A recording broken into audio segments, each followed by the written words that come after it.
चला, outstanding expenses नंतर second effect झाल्यावर सॅलरीचे 800 आणि वेजेसचे 500, टोटल 1300 रुपये बाहेर.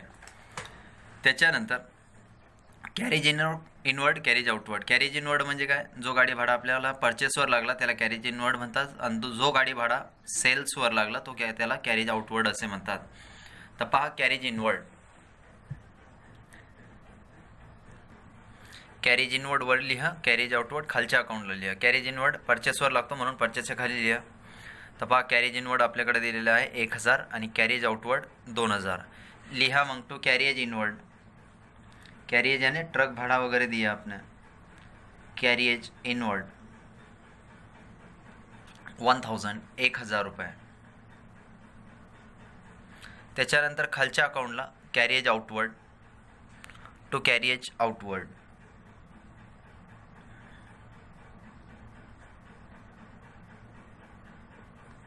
2000 रुपये. ये सेल्स पे का भाड़ा है. विक्रीचे खर्च इथे येतात P&L अकाउंटच्या डेबिटला. रेंट पेड, बैड डेब्ट्स, ये दोनों आइटम P&L के डेबिट पे यहीं लिखिए दूसरे अकाउंट पे. टू रेंट पेड लिखने का काम नहीं है. पेड लिहिलं तर ठीक है, काही प्रॉब्लम भी नहीं है. टू रेंट पेड 2000, अनपेड कुछ भी नहीं है. तिथेच टू बैड डेब्ट्स, बुडित कर्ज, और बाद में कुछ भी नहीं डूबा, एडजस्टमेंट कुछ भी नहीं है. तो टू बैड डेब्ट्स कस्टमर ने डुबाया 2000. Rent paid 1500, bad debts 2000. Sorry, इथे घ्या 1500 रुपये आणि 2000. देख के लीजिए, रेंट पेड 1500 है और बैड डेब्ट्स 2000. तो बॅड डेब्ट्स के 2000 लिए. Cash in hand motor van जशाच तसे असेट साईडवर लिहा, की तो कॅश आपको मालूम है संपत्ति है, त्यामुळे असेट साइडवर या. असेट साइड पे लिखिए cash in hand. Cash in hand 8000 आणि मोटर वैन 20000. ये दोनों आइटम एज इट इज़ लिखिए लास्ट के. लिखिए cash in hand 8000, motor van 20000, 20,000. Debit side ख़त्म हुई, क्रेडिट साइड पे आई है, कैपिटल अकाउंट हो गया. बिल्स पेएबल देता है लाइबिलिटी साइड. बैलेंस शीट पे आइए, लाइबिलिटी साइड पे लिखिए बिल्स पेएबल. बिल्स पेएबल, बिलाचे पैसे देणे आहे 4000, 4000 रुपये. तिथेच सन्ड्री क्रेडिटर्स, वहीं लिखिए सन्ड्री क्रेडिटर्स का 15000 रुपये. Sundry creditors 15000.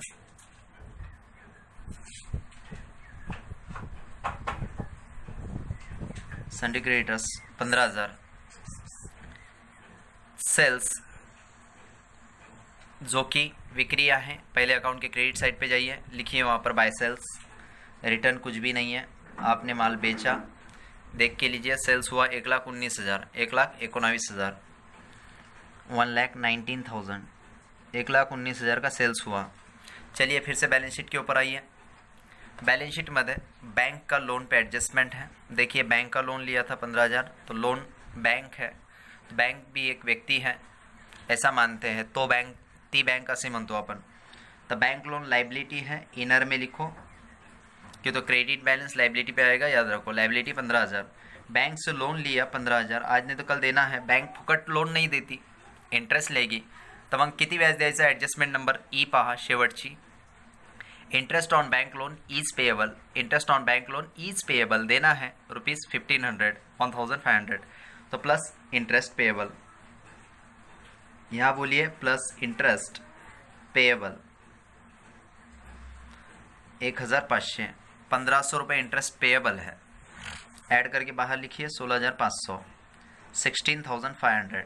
16,500 बाहर ले ले. सेकंड इफेक्ट इंटरेस्ट देना है, तो P&L अकाउंट के डेबिट साइड पे खर्चा है. दूसरे अकाउंट के डेबिट साइड पे आइए और वहाँ लिखिए टू इंटरेस्ट. टू इंटरेस्ट, अगर ऑलरेडी इंटरेस्ट रहता तो उसमें ऐड करते थे. पहले इंटरेस्ट कुछ भी नहीं दिया, यानी पूरे साल भर का इंटरेस्ट यही है. Interest on bank loan, interest का आएगा तो बैंक लोन का. अभी अभी आपने देखा 1500 लास्ट एडजस्टमेंट में. ये 1500 रुपये इंटरेस्ट ऑन बैंक लोन, 1500 रुपये. एक खर्चा आहे आणि दूसरा लाइबिलिटी आहे. चलिए, उसके बाद लास्ट आइटम आउटस्टैंडिंग वेजेस पे कोई एडजस्टमेंट नहीं है, तो आउटस्टैंडिंग वेजेस लाइबिलिटी साइड पे आई है. आउटस्टैंडिंग वेजेस है ना, तो देना है। तो देखिए आउटस्टैंडिंग वेजेस पहला 500 था, आउटस्टैंडिंग वेजेस पहला 500 है, और अभी यहाँ पर दिया आउटस्टैंडिंग वेजेस 3000, तो अलग अलग नहीं लिख सकते, तो हे 3000 रुपये याच्यामध्ये ॲड करा, इन 3000 को ॲड करना होगा, अलग से लिखना नहीं है। तो 500च्या समोर लिहिणार मी 3500, 3500 ये टोटल चेंज हो जाएगी, तो ही होऊन जाईल 4300, 4300, यानी पहला वेजेस 500 और आज आउटस्टैंडिंग वेजेस ट्रायल बैलेंस का 3000, टोटल वेजेस 3000 प्लस 500, 3500, तो ये 3000 रुपये और ये 500, 3500 ऐड करून बाहर 4300। तो ट्रायल बैलेंस ख़त्म हुई। लास्ट पॉइंट एडजस्टमेंट पे आइए। एडजस्टमेंट नंबर 1, क्लोजिंग स्टॉक के दो इफेक्ट।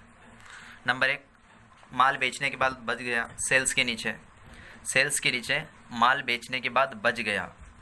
चला एडजस्टमेंट वरिया। First adjustment, the closing stock is valued at cost price 45,000 while, देखिए कॉस्ट प्राइस जो आपको लागत कीमत लगी है, कॉस्ट प्राइस यानी परचेस प्राइस 45,000 का है, वाइल तरी सुद्धा इट्स मार्केट प्राइस इज ₹50,000, अगर वो माल मार्केट में अगर बेच दिया तो उसका 50,000 आएगा, 50,000।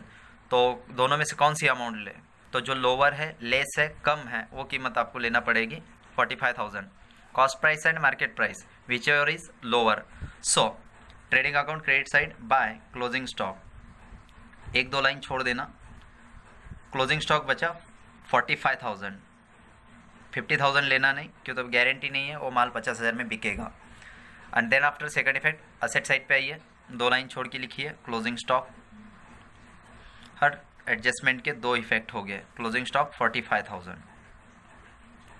पहली एडजस्टमेंट खत्म हो जाने के बाद दूसरी एडजस्टमेंट, तीसरी हो गई, चौथी।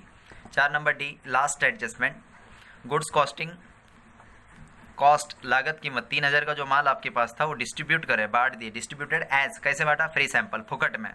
किसी कस्टमर को माल पसंद पड़ने के लिए हम कुछ चीज़ें फ्री में देते हैं जिससे ॲडव्हर्टाईज हो जाए और वो प्रोडक्ट ज़्यादा से ज़्यादा बिक जाए।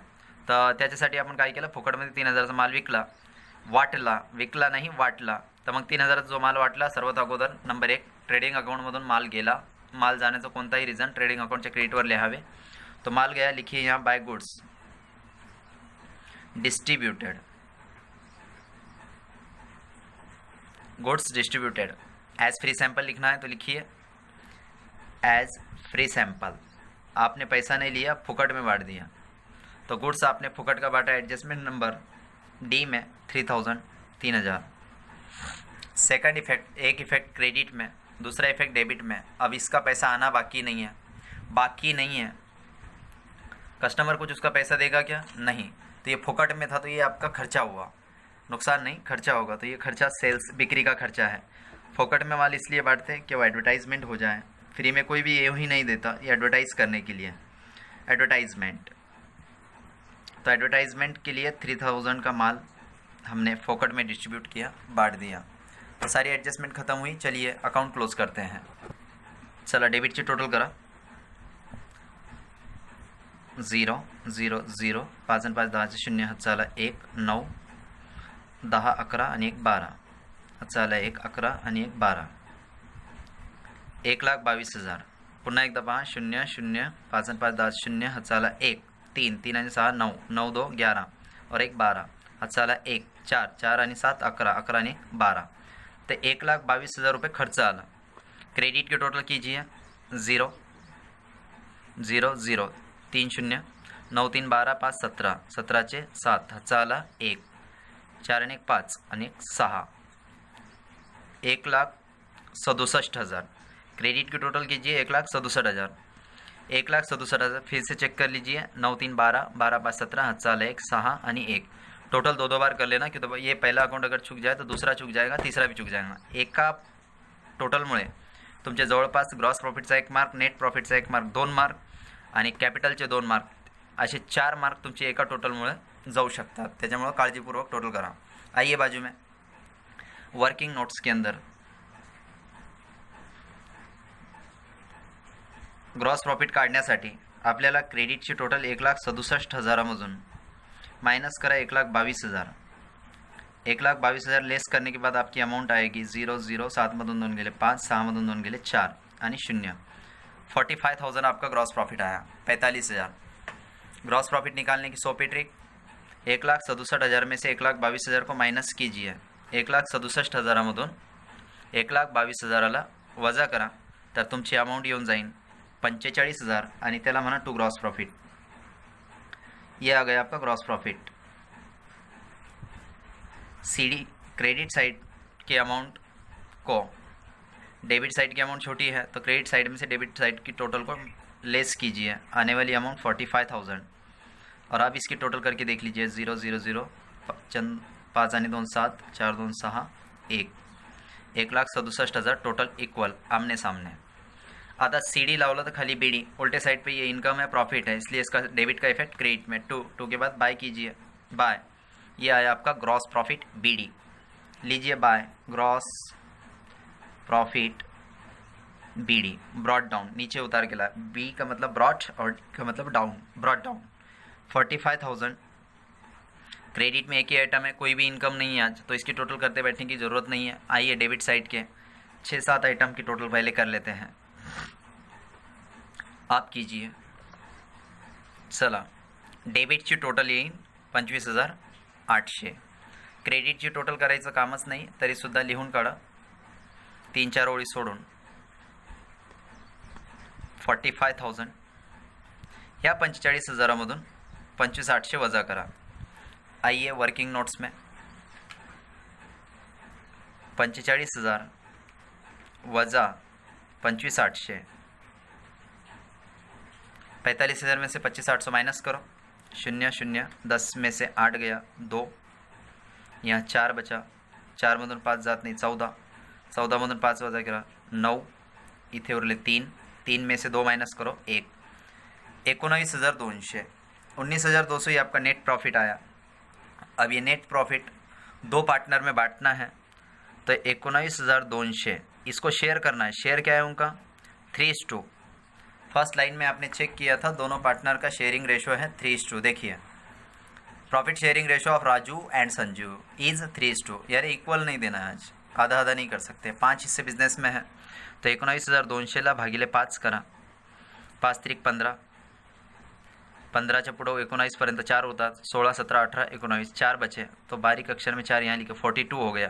तो 42 को तो नहीं जाएगा, 40 को भाग दो, 5 8 40, बचा 2, तो 2 पे 0 20 हुआ, 2 और 0 20, 20ला भाग द्या, 5 चौक 20 आणि 0चे 0, 3,840 एक हिस्सा आला, गुणिले 3 करो, तो पहले राजू का कैपिटल को नेट प्रॉफिट मिल जाएगा।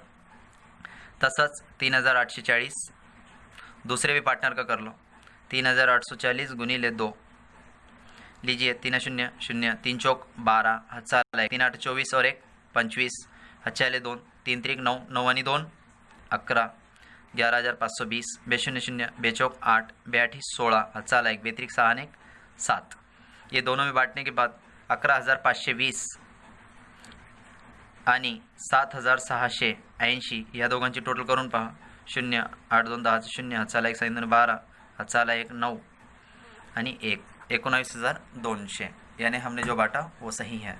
चला आता याला नेट प्रॉफिट इथे P&L अकाउंटच्या डेबिटवर 25,800च्या खाली लिहा टू नेट प्रॉफिट, ही टोटल नाही केली इथं तरी चालते, टू नेट प्रॉफिट। दोनों पार्टनर, पहला पार्टनर लिखिए राजू बड़ा है और एक संजू, राजू के 3 हिस्से, संजू के 2 हिस्से, नाही लिहिलं तरी चालतं 3 2, फक्त राजूच्या समोर लिहा तिची अमाऊंट आत्ता काढलेली 11,520 आणि 7,680, 11,520 आणि 7,680, इन दोनों की टोटल करके देख लीजिए, वही आएगी 19,200, 19,200, और इसकी टोटल कीजिए 45,000, ये दोनों की total 45,000, 45,000। Debit must be similar credit, जितने से डेबिट किया उतने से क्रेडिट होना। अब 2 का नेट प्रॉफिट बाय को जाएगा, देखिए 2 नेट प्रॉफिट है, डेबिट का सेकंड इफेक्ट क्रेडिट को जाएगा, तो क्रेडिट में राजू और संजू का नाम ढूंढिए और उनमें ले जाके ऐड कर दो। आइए राजू के कैपिटल पे, राजू के कैपिटल में लिखिए plus net profit, net profit की अमाउंट 11,520 आणि संजूची टोटल बाहेर लिहा, राजूची 520 1 6 61,520 क्यों, तो नेट प्रॉफिट ऐड करने के बाद अमाउंट बाहर संजू में आई है। संजू का भी नेट प्रॉफिट ऐड कीजिए प्लस नेट प्रॉफिट, देखिए संजू को हमने दिया 7,680, 7,680 रुपये, टोटल बाहर लीजिए 47,680। अब इसकी टोटल आप कीजिए शांति से, तो दोनों साइड की टोटल इक्वल आ रही है, आनी ही चाहिए 1,49,000। आप स्वयं कैलकुलेट करके देखिए, दोनों साइड की टोटल आएगी 1,49,000। आप ज़्यादा से ज़्यादा जो चीज़ें नहीं समझेंगे उसी को वीडियो में देखना है और कुछ चीज़ें वीडियो पॉज करके आपको टोटल निकालना है। तो 1,49,000 ये दोनों साइड में टोटल इक्वल। यहाँ प्रॉब्लम एंड हुआ। Thank you.